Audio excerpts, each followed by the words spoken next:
안녕하세요. 마케팅 조사와 실습 제6주차 강의를 시작하도록 하겠습니다. 오늘은 3장 마케팅 조사의 실행 과정에서 마케팅 조사 계획서 작성에 대해서 공부하도록 하겠습니다. 마케팅 조사의 절차에 대해서는 지난 시간에 배웠습니다. 문제의 발생과 인식, 그리고 마케팅 조사 계획을 수립하고 그 조사 계획에 따라서 자료를 수집하고 분석하고 보고서를 작성하면 됩니다. 지금 우리는 마케팅 조사 계획 수립 단계입니다. 그래서 오늘은 조사 계획서를 어떻게 작성할 것인가 하는 문제를 다룰 것입니다. 마케팅 조사 계획서에 포함되어야 하는 내용 중심으로 강의를 하도록 하겠습니다. 여러분 키워드로 조사 목적, 조사 내용, 조사 방법, 분석 방법, 일정 및 예산 이것을 기억하시기 바랍니다. 마케팅 조사 계획서에는 조사의 목적과 조사하고자 하는 내용, 그리고 어떻게 조사할 것이고 어떻게 분석할 것이고 그리고 일정 및 예산을 적는 것이 마케팅 조사 계획서입니다. 조사 계획서의 양식입니다. 조사 계획서에는 처음에 조사명이 들어가야 되겠죠. 조사명은 어떻게 적어야 될까요? 조사의 내용이 한눈에 볼 수 있도록 제목을 잘 적어야 될 것입니다. 그런데 사람들의 관심을 끌 수 있는 그러한 매력적인 제목이 필요하겠죠.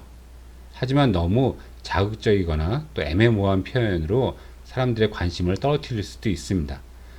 예를 들어서 DSLR 카메라의 신제품 개발 전략 수립을 위한 소비자 조사. 그럼 무슨 조사를 하는지를 제목을 보고 알 수 있겠죠. 약간 흥미는 떨어지지만 이 DSLR 카메라에 관심 있는 사람들은 신제품이 나오는구나 라는 것을 알고서 관심을 가질 수도 있습니다. 자, 그리고 그 다음 페이지에는 이제 목차가 들어갈 것입니다. 목차에는 조사 배경과 목적이 들어갑니다. 그리고 조사 내용, 조사하는 방법, 조사 결과를 어떻게 활용할 것인지, 조사 일정과 비용에 대해서 적고요. 어떤 조직을 갖고서 우리가 이 프로젝트를 수행할 것인지를 적습니다. 자, 조사 배경, 조사 내용, 조사 방법, 조사 결과 활용 방안, 조사 일정, 조직 이렇게 적는다는 것을 기억하시기 바랍니다. 다시 한번 마케팅 조사 계획서를 쓰는 여러분들의 자세에 대해서 강조를 하도록 하겠습니다. 여러분 첫 주에 마케팅 조사 기관에 대해서 여러분들이 공부를 하신 다음에 여러분들이 회사에서 마케팅 조사를 맡기기 위해서 마케팅 조사 기관 3개를 선택해서 3개의 마케팅 조사 기관에 조사 제안서를 제출할 것을 요구를 했었죠. 그때 그 마케팅 조사 기관에서 회사에 제안서를 제출하는데 그것이 바로 마케팅 조사 계획서입니다. 그러니까 여러분들은 이 조사 계획서를 통해 가지고 여러분 마케팅 조사 기관이 사업을 따느냐 못 따느냐 하는 기로에 있다는 것을 아시기 바랍니다. 자, 목차에 따라서 한 챕터씩 보도록 하겠습니다. 1장은 조사 배경 및 목적입니다. 조사 목적은 조사 문제의 해결입니다.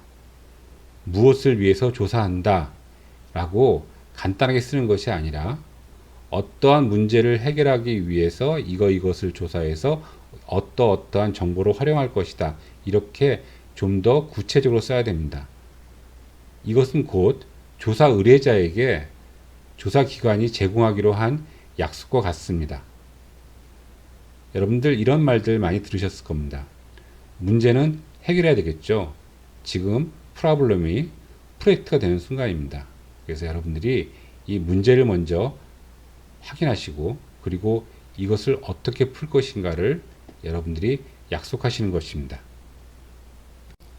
다음은 조사 배경 및 목적에 포함될 사항입니다.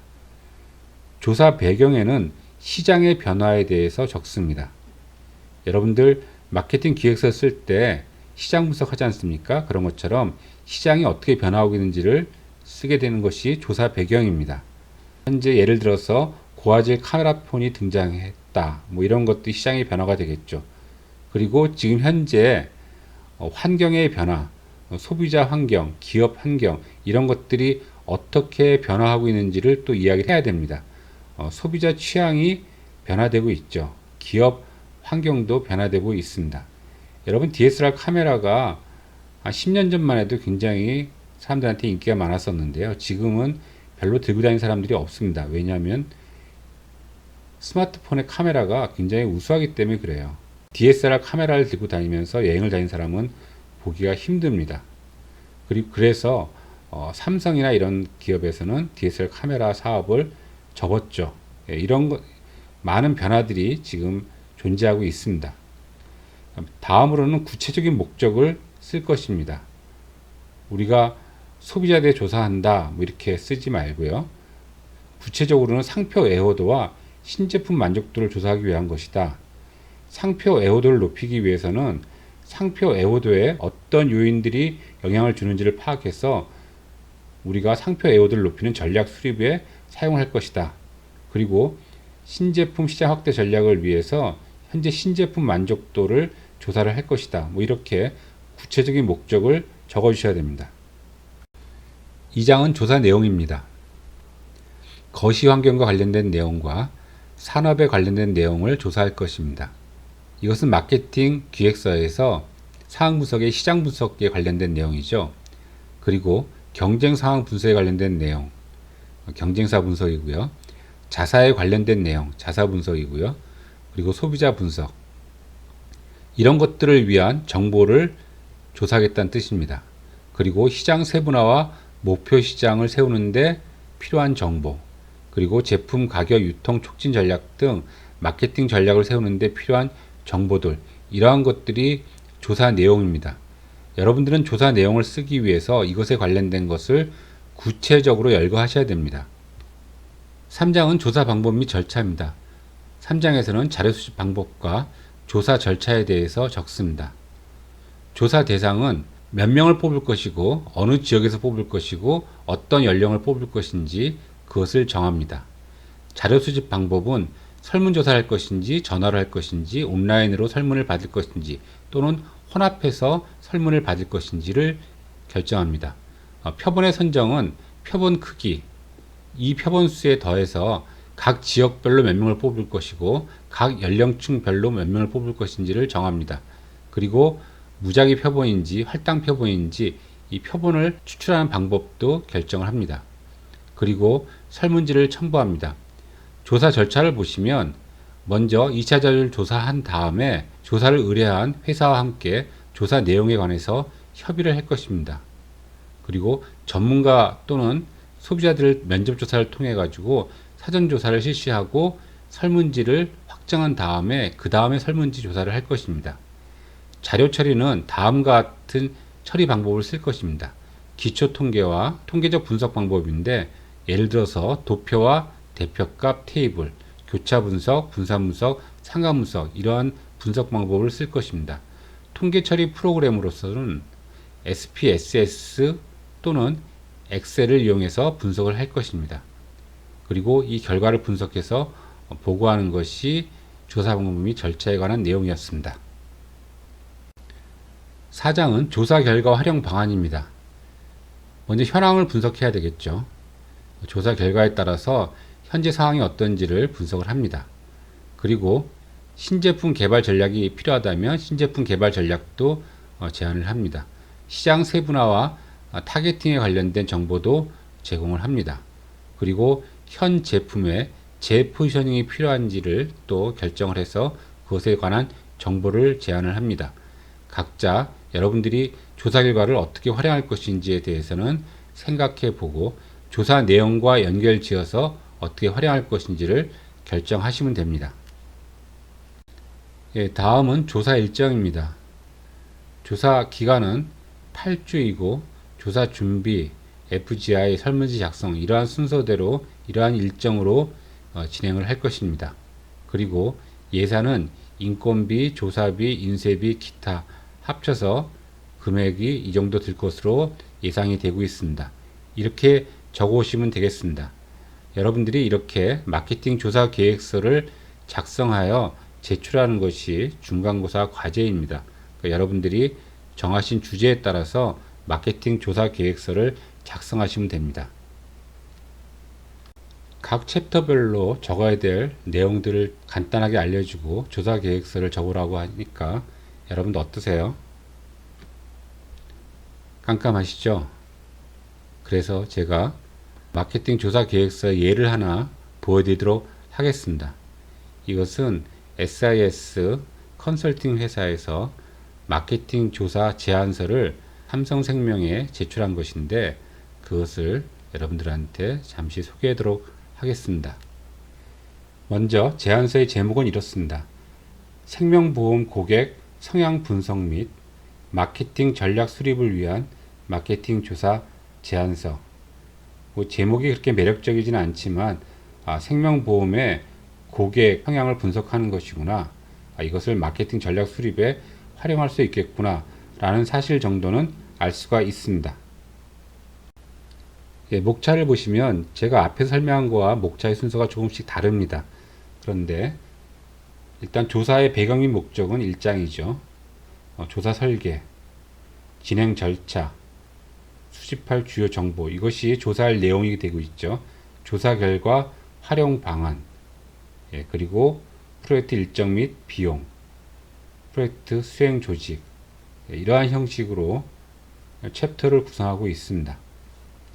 첫 번째, 조사의 배경 및 목적입니다. 조사의 배경에 대해서 쓰고요. 목적을 설명을 하고 있습니다. 자, 목적을 보시면 본 조사 프로젝트는 정기적인 조사를 통해 고객의 성향과 니즈 변화를 비교하고 채널별 주요 현안에 대한 고객 니즈를 파악하여 현장 영업의 활성화 및 향후 제도 개선에 필요한 정보 제공을 목적으로 함. 보시니까 문제가 뭐였습니까? 문제는 정기적인 조사였죠. 어떤 특별한 문제가 발생해서 조사하는 것이 아니라 정기적인 조사에 해당되는 부분이었습니다. 그리고 현장 영업의 활성화와 제도 개선에 필요한 정보 제공을 해주겠다. 생명보험회사에다가 약속하는 내용입니다. 거꾸로 조사의 배경에 대해서 한번 보도록 하겠습니다. 생명보험에 대한 가장 큰 오해는 항상 같은 금액의 보험이 평생 필요하다고 믿는 것이다. 그러나 일반적으로 책임이 많고 젊을 때는 보험에 대한 니즈가 크나 돌봐줘야 할 자녀들이 성장하여 독립하고 모기 등과 같은 부채를 모두 갚고 은퇴 기금이 어느 정도 준비가 되면 보험에 대한 니즈는 줄어들거나 없어지게 된다. 생명보험은 유산이나 상속의 수단이 아니고 가족 부양에 책임 있는 사람이 책임 기간 동안에 필요로 하는 일종의 재정 계획 중의 하나이다. 따라서 생명보험 시장 확대를 위해서는 생명보험과 관련된 고객들의 성향과 니즈를 정확히 파악하고 분석하는 것이 가장 중요하다.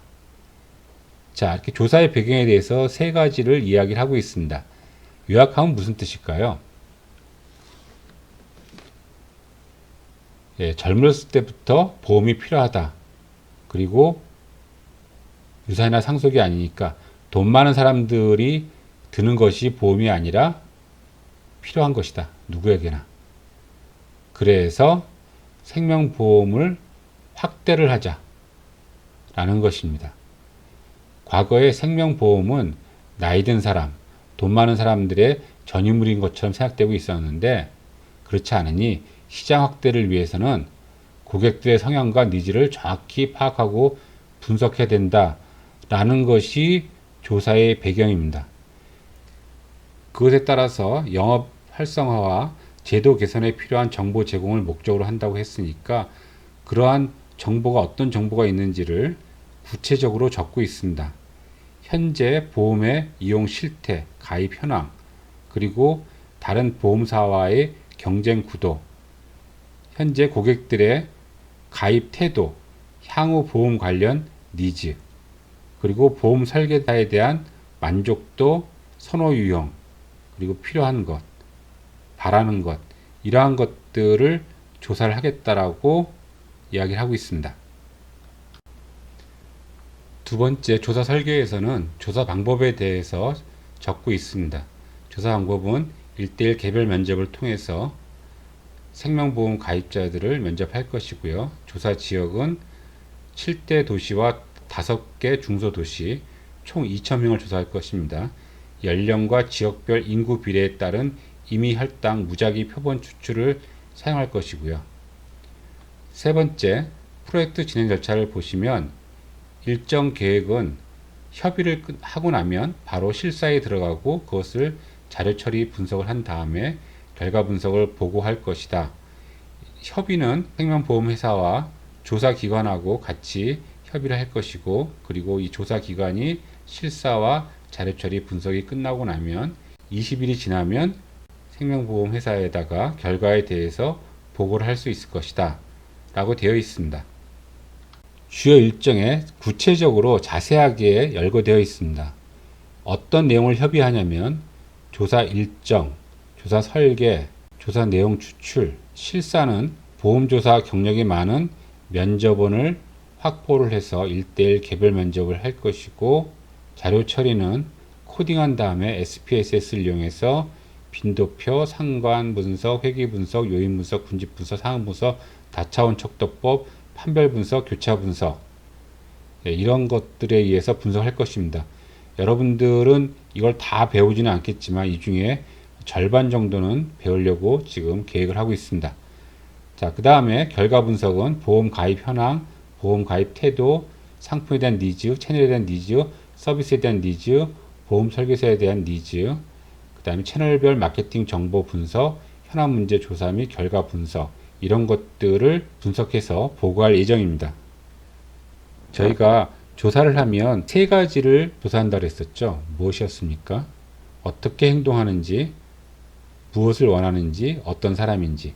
어떤 사람인지가 인구 통계학적 자료였었죠. 그래서 소비자에 대해서 어떤 사람인지를 조사를 한 것이고요. 어떻게 행동하는지, 어떤 채널로 가입했는지, 어떤 상품 종류를 가입했는지, 어떤 금융 관련 니즈가 있는지, 그리고 어떤 보험 설계사를 통해서 하고 있었는지, 뭐 그런 것들을 조사를 하고요. 그 다음에 두 번째가 뭐였었죠?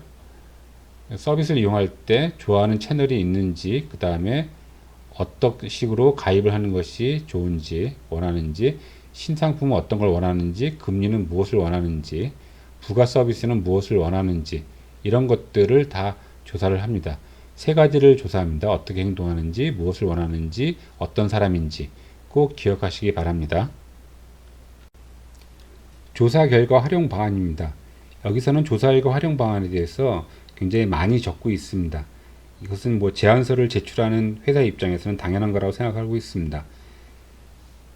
먼저 시장 경쟁 구도를 분석을 하려고 합니다. 이것은 포지셔닝 맵을 그린 것인데, 여러분이 알고 있는 포지셔닝 맵하고는 좀 다르죠.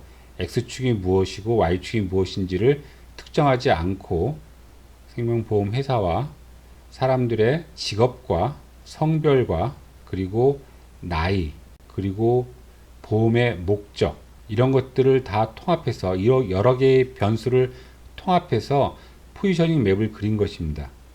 예를 들어서 이 생명회사에는 주부가 교육에 관련된 보험을 많이 들고 있다는 것을 알 수가 있습니다. 이쪽 생명회사에는 남자, 40대, 50대 남자, 그리고 종신보험, 그리고 저축보험들을 많이 들고 있다는 것을 알 수 있습니다. 이런 식으로 포지셔닝 맵을 그릴 수 있다는 것입니다. 이것은 다차원 척도법에 의해서 그림을 그린 것입니다. 다음 활용 방안도 비슷한 그림을 그린 것인데, 이번에는 상품에 관련된 것만 한정해서 포지셔닝 맵을 그렸습니다. 이것은 교차 분석하는 교차표와 같은 것으로서 이것을 그림으로 그린 것을 다중 상응 분석이라고 이야기합니다. 이것도 여러분들이 아마 구경할 기회가 있을 것입니다. 여기 보시면 A생명은 질병 대비 보험이 가장 강하죠. 그리고 E생명도 질병 대비 보험이 가장 강하고요.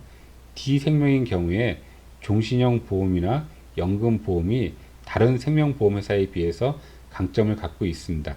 그래서 D생명 보시면 연금 양로보험, B생명 보시면 결혼 교육, 그리고 A 보시면 질병 대비, 이런 식으로 포지셔닝 맵을 그릴 수 있다는 것을 보여주고 있습니다. 다음은 채널별 상품 가입 현황 분석입니다. 보험을 가입하기 위해서 여성 설계사, 남성 설계사, 인터넷, 전화, 은행 창구 등 다양한 채널을 통해서 상품에 가입할 수 있는데요. 전체적으로 보면 약 52.6%가 일반 설계사에 의해서 보험을 가입하고 있습니다. 그런데 20대, 30대, 40대 이렇게 연령별로 추세를 보니까 20대인 경우에는 인터넷에 의한 가입이 많아지고 있고요. 그리고 30대는 전문 FP 설계사에 의해서 가입을 하고 있고요. 40대는 은행 창구를 이용하는 비중이 다른 연령층에 비해서 높다라는 것을 알 수가 있습니다. 그래서 성별과 연령별 선호 경로에 대한 차이를 신중하게 고려해서 그런 경로 전략이 필요하다는 것을 제안할 수 있을 겁니다. 다음은 소비자들이 보험사를 선택할 때 어떤 사항을 고려하는지 그것에 대한 분석입니다. 여러분들 이번에 설문지 예제를 보여드렸을 때 중요도가 있었죠. 그런 것들이 이런 것들입니다. 사람들이 보험사를 선택할 때 회사의 안정성 얼마나 중요하게 생각하는지요. 이미지, 전문성, 보험사의 인지도, 그리고 회사의 규모, 타인의 추천 이런 것들을 중요하게 생각하죠. 보험은 당장에 저희가 그 혜택을 보는 것이 아니기 때문에 회사가 오랫동안 안정적으로 운영이 돼야 되겠죠. 그런 것들이 가장 크게 작용한다는 것을 알 수가 있습니다. 그래서 이것을 보시면 보험사의 이미지는 어디가 가장 좋은 편인가요? 보험사의 이미지는 가장 좋은 데가 B생명이군요. 그러니까 B생명이 보험사 이미지와 같이 붙어 있어야 되는데 아마 이건 그림을 잘못 그린 것 같습니다. 이 사람들이 아직 조사를 하지 않고 과거에 있던 자료를 가지고 그림을 그리다 보니까 약간 오류가 생긴 것 같습니다. 어쨌든 이렇게 보험사 선택 시 고려사항에 대한 분석을 다중 상호 분석을 이용해서 포지셔닝 맵을 그릴 수도 있습니다. 소비자들은 보험 상품을 선택할 때 어떤 사항을 고려할까요? 보험 금액, 보장 내용, 월 보험료, 수익률, 기간 뭐 이런 것들을 다 고려를 하겠죠. 그 중에서 보험 금액, 보장 내용 이것이 가장 사람들이 중요하게 생각하는 고려사항이었습니다. 연령별로 소비자가 선호하는 그런 보험 상품도 있습니다. 전체적으로 볼 때는 종신보험이 가장 사람들이 선호했었고요. 그 뒤로 변액, 유니버셜, 연금 이러한 순서로 선호를 했었는데요. 연령별로 보시면 40대는 사고 대비 교육보험 이런 것들을 선호를 하고 있고요. 30대는 종신보험, 변액보험 등을 선호하고 있다는 것을 알 수가 있습니다. 자, 이것도 다차원 척도법을 이용해서 포지셔닝 맵을 그린 것이죠. 그리고 보험 설계사가 어떤 식으로 서비스하는 것이 좋은지, 방문해야 되는지, 전화해야 되는지, 또 안부나 감사 인사 또는 보험료 납입 등 계약 관련 사항에 대한 고지, 안내 이런 것들에 대한 또 선호하는 서비스 내용에 대해서 우리가 정보를 얻을 수 있다는 것을 보여주고 있습니다. 자, 이러한 정보를 가지고 시장 세분화에 사용할 수 있는데요. 인구 통계학적인 변수로 시장 세분화를 할 수도 있고요. 소비자들의 니즈에 따른 시장 세분화가 가능하고요. 그리고 소비자들이 가치 있게 생각하는 것에 따른 시장 세분화도 가능합니다. 또 채널에 기반한 시장 세분화도 가능할 것입니다. 채널별 마케팅 정보 분석에 우리가 활용할 수 있는데요. 가입 현황과 니즈와 상품, 가격, 서비스 등을 우리가 알아낼 수가 있습니다. 가입 현황을 보시면 주 가입 보험사, 가입 상품의 종류, 가입한 이유, 보험료, 그리고 니즈는 고려하는 요인들, 그리고 어떤 상품을 선호하고, 그리고 선호하는 가격대가 무엇이고, 어떠한 서비스를 이용하고 있고, 어떠한 서비스를 좋아하는지를 우리가 파악할 수가 있을 것입니다. 예, 마지막으로 프로젝트 수행 일정 및 비용. 예, 비용은 8,800만 원 정도 드는군요. 여기 보시면 설문조사 1인당 35,000원의 비용이 들고 있습니다. 그리고 프로젝트 수행 조직에 관해서 표시를 했습니다.